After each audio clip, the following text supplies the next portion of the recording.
Topping news tonight as government and the Grand Bahamas Port Authority continue to be at odds, and both parties in the midst of arbitration related to some $357 million in repayment.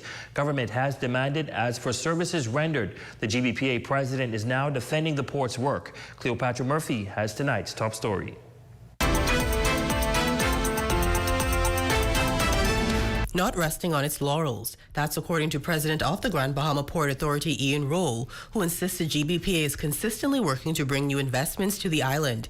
He says multi-million-dollar projects like Carnival Celebration Key and the Shipyard project do not manifest overnight. These transactions, they don't take 2 years. They don't take 3 years. Some of them don't take 4 or 5 years. And we, the Port Authority, have been from the very beginning, attracting and meeting with these relevant parties. Like, take, for instance, the Carnival deal. That probably started from 2006-7, right? Now, at the end of the day, the government and the Port Authority have to work together.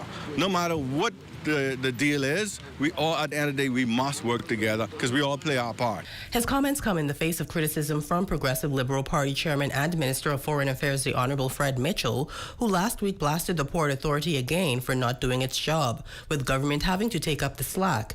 But Rolle says the GBPA's work is constant. We're working on some other real estate transactions. Of course, all of these we have to sign an NDA for, so we can't disclose these particular deals early. But there are real estate deals that we are working on presently that could leave a significant impact for the economy of Freeport. The Port Authority President also addressed Minister for Grand Bahama Ginger Moxie's comments that outstanding receivables left by International Bazaar and Royal Oasis owners owed to the Port Authority that must be settled have slowed development of government's planned Afro-Caribbean marketplace. He does not see that as holding up the process. In every business deal, you must have a financial plan. You must have a business plan to determine if a deal is feasible. We have not seen that, and I don't think one exists. So once we see a feasible plan, we are willing to do our part to facilitate anything that will bring new life into that International Bazaar area. Amidst calls to do away with the GBPA and questions surrounding its continuing relevance today, Rolle says this. When you look around, you look out east and you look out west and you look at other areas. I frequent other areas of the Bahamas too, right?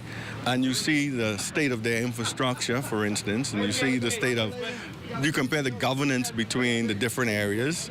I think the people will make a decision based on the knowledge and the facts. For the Bahamas Tonight, the Northern Edition, I'm Cleopatra Murphy.